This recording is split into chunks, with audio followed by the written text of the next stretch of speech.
I'm a designer. And a few years ago, 2 years ago, my group at the University of California, San Diego, was asked by the American National Cancer Institute and the Federal Communications Commission to look at the cancer rates in an area of the United States that has the lowest penetration of high bandwidth internet and the highest rate of cancer, and for that matter, heart disease and diabetes. It's located in eastern Kentucky, which is the eastern range of mountains in the United States. Okay, but I'm a psychologist. And what am I going to do to solve these issues? Designers have done a lot of interesting things, but you know, what do designers do? Designers design, well, cell phones. I have a really nice pencil I like, a wooden barrel. These are very nice, they're beautiful, and good designers make beautiful, wonderful things that make our lives more pleasant. But we're talking here about very complex socio-technical systems. The problem of cancer in eastern Kentucky, or for that matter, any place in the world, and the problem of homelessness, and the problem of hunger, and the problem of education, healthcare, public health, these are major complex issues that involve a large range of issues. So how can psychologists or designers, or for that matter, any single discipline, approach these problems? So I believe that in order to do this, we need a new form of design, 21st century design. Today, design has many, many different meanings. There's engineering design, and they build wonderful bridges. The architecture, build wonderful buildings. The traditional area of design really comes out of art schools. And here the people are trained in wonderful craftsmanship that make the beautiful items that we all love to use.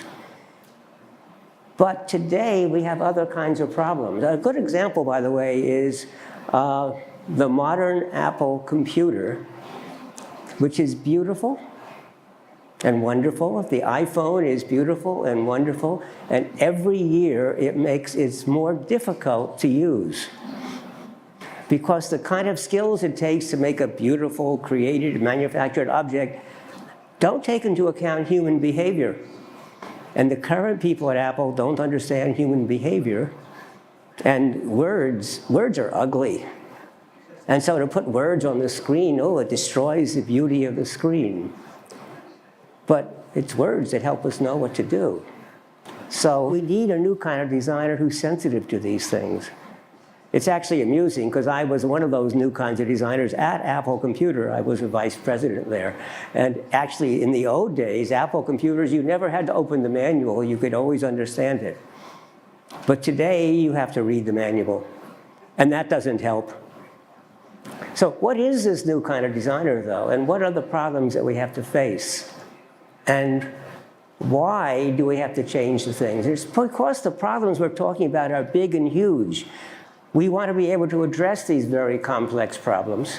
But this involves economics, finances, education, politics, infrastructure. We need people who are able to work across all these areas.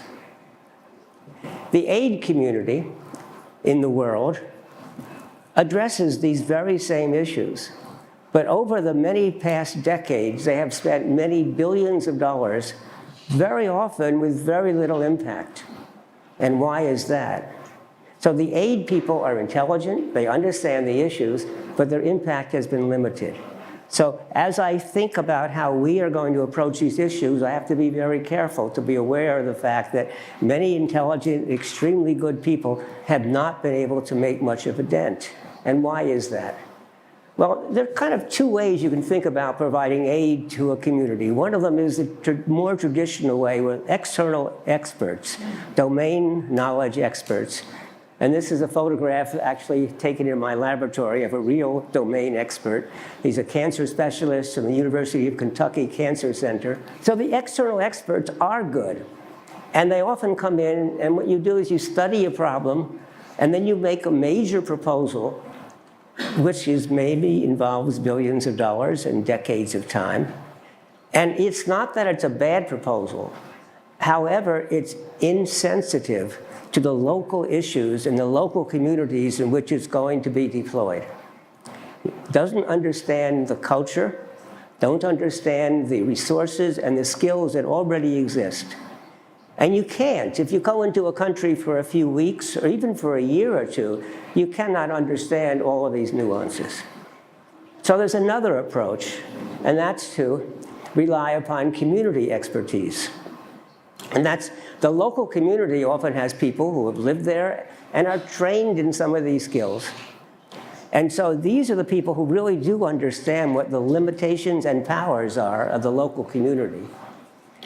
They have problems too, though, because they are approaching very large problems in a very small scale.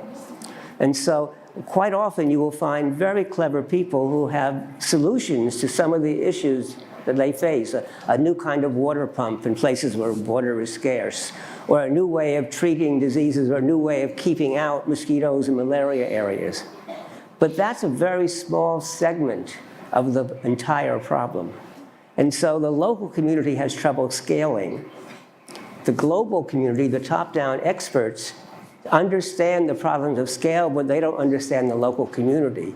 So you'd think that the solution is to merge these two approaches, merge the community people and the top-down people. Well, the problem here is that they often speak different languages. I don't mean English versus some other language. What I mean is they come from different technologies and different specialties and different training, and so they don't often understand each other. But even if you could merge them, so they're working together, there's another major problem in these issues.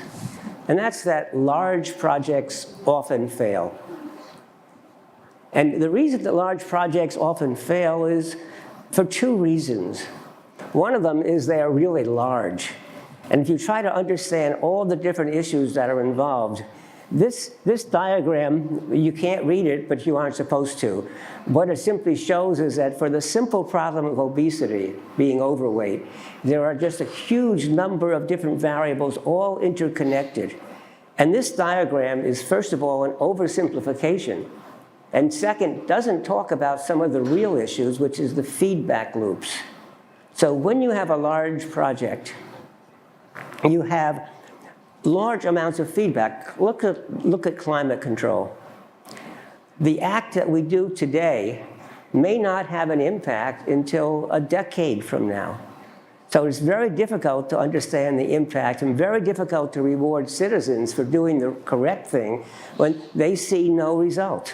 Recycle all of your goods. Well, okay, if you can understand the recycling instructions, which I can't, by the way. Recycle, and then what is the impact of that? We don't see it, it's not visible. And so feedback loops can be immediate. If I do something and I get an immediate response, good, now I understand. But what if I do something and it takes an hour for a response, or it takes a day, or worse, it takes a decade? This makes these problems very, very difficult. On top of that, some of the feedback may actually end up being negative. So the things I do today that locally improve may do harm in the long run, but it isn't noticed for a while. So a major problem is that. A second major problem is simply that they're very expensive. They're very big. They involve a large number of people, and they will impact a large number of people. And once you try to do anything that impacts a large number of people, you will help a large number, but you will also harm a reasonable number. And these people object legitimately, and you end up with a very difficult political problem that has to be solved. And then finally, if you have a project that's going to take 10 years, during those 10 years, the issues will have changed. New technologies have emerged, new social issues have arisen, and yet you're stuck with this massive project. So what is the solution? Well, in 1959, a political scientist, Charles Lindblom, wrote a paper about incrementalism, that the way to approach these complex problems is with small, incremental, and opportunistic approaches. And that's an approach that we have adopted. He wrote a paper, and the editor of the journal said, that's a horrible title. So he invented a new title called The Science of Muddling Through. And what is meant by this is you take a problem like, well, the cancer problem in eastern Kentucky, the United States, or the climate change problem, and you try to analyze it, and you try to understand what has to be done, this very large, major set of activities. But then, instead of saying, let's go and do them, where there'll be lots of opposition, you wait for an opportunity to do a small step in the correct direction. Because the small step avoids the political fights, allows you to test your ideas, and if it works, that makes it easier to do the next small step and the next small step. And if it fails, you don't get a great big public opposition. Look, all these works and it failed. People don't even notice. And more important, you can treat it like a scientist treats failure. When I was a scientist, I never failed. And here's why. I would say, I've been working for a year on this problem and it didn't work out. So let me try something different. I didn't say I've been working for a year and I failed. I said, no, that was a good learning experience. I learned a lot, and now let me do something different. And this attitude, though, is the attitude that designers like to have. Designers say, we like to fail. We, in fact, plan to fail, because that's how we learn. But you can only do that if you're doing small things. You don't dare do that with the big, expensive things. So what we want to do is muddle through. We want to combine the top emphasis and the bottom emphasis, but do small, incremental planning. So let me now talk about what we're going to try to do, or what we are doing in eastern Kentucky in the United States. So that's the area. It's in the middle of the mountains. There are very narrow roads. It's difficult to travel. In the winter, it snows, and people can be snowed in for as much as 2 months. And the best medical care is not very far away in distance, but 3 or more hours away in time. So as we said, the National Cancer Institute and the FCC said, please come in and help. And we have on the right part of that slide, the University of Kentucky Cancer Center, and the left part, my group, the University of California, San Diego Design Lab, where we are introducing people-centered design. And we're going to work on this together. Now, why is the Federal Communications Commission here? Why are they involved in the project? Because they said, look, there's no internet to speak of. And if you had the internet, you could do telemedicine, remote medicine, and people could wear sensors and send them back to the University of Kentucky Medical Center, where they could be analyzed, and if there was an immediate problem, they would get feedback. Well, that's true. But there's an old saying in the United States from a journalist many, many years ago. Every difficult, complex problem has a simple answer. A simple answer that's neat, that's elegant, and that's wrong. These kinds of difficult problems do not have single causes, and they do not have single solutions, which is why we have to do them slowly and understand the complexity of the issue. So this is what it looks like. This is a town, and it has severe economic, political, and social problems. And a major issue is that the major occupation was coal mining. And basically, there's no more coal mining, which means there's no more jobs, which means that they're an isolated community where the jobs have all gone away. People are drinking too much and smoking too much and eating inappropriate foods and not getting much exercise and very depressed. It's not a medical problem. It's a complex socio-technical problem, right? It involves political, economic, social, all sorts of issues. So how do we approach that? Well, as I said, We're going to start off trying to understand the whole problem, and that's what we've been doing for the last 2 years. We've been working there, we've been meeting with the people. We hired an anthropologist to spend the year going through and understand the real issues. But the real issues are already understood by the local health service workers. And so we have to use them. And so what's the role of the designer in all of this? Well, designers are kind of interesting because in many ways, designers don't know anything. And that's a virtue. Because when we try to do a project, any real project requires knowing about the expertise from many, many different disciplines, and we have to bring them together. In fact, the university is our largest enemy because university trains very narrow specialties. And in fact, to be promoted in a university, in a modern research university in the world, you have to demonstrate you're one of the top leaders in your specialty. And the best way to be the top leader in a specialty, this was my trick, the best way to be the best in the world was to be the only person in the world. It's a bit tricky. It has to be something that people care about. But the point being, the more narrow you are and the more expert you are, the more you're promoted. But when you want to do a real problem, we have to put together many different domains, specialized domains from health, from economics and social studies, community experts, political experts, economic experts.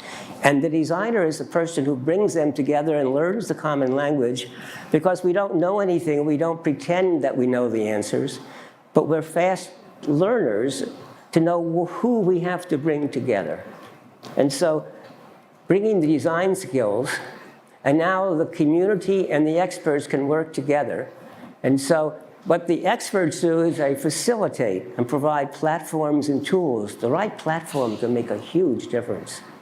And the local community, though, they're the ones who do the designs. And they are creative, and they understand the local culture.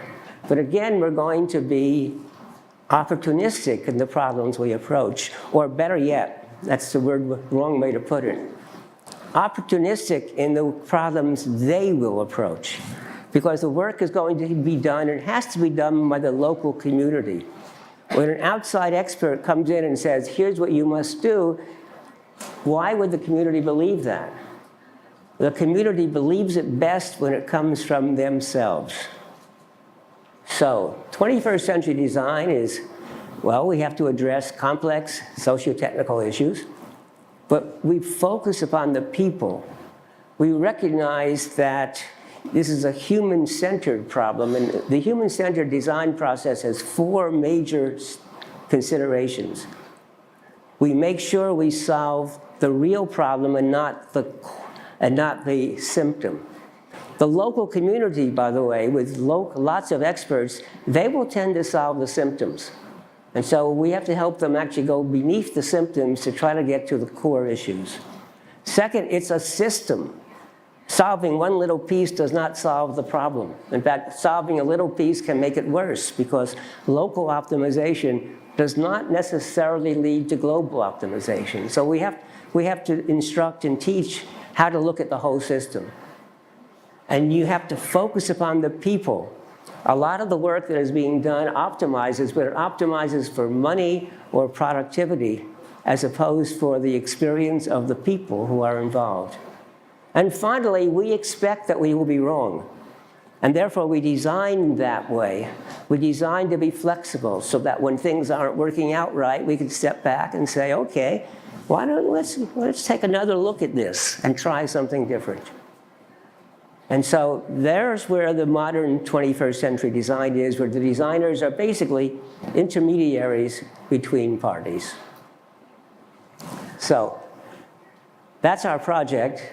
We're about to initiate a project again in Kentucky, in Africa with the World Food Organization, in the environment, which will be across the world, and in India. And in fact, on Wednesday, I'm flying to India and spending a few weeks, not enough to understand what's going on, but we have partners in India who will be leading this program, and so it's a chance to work with these partners. And we also seek major partners to move this forward. So thank you very much.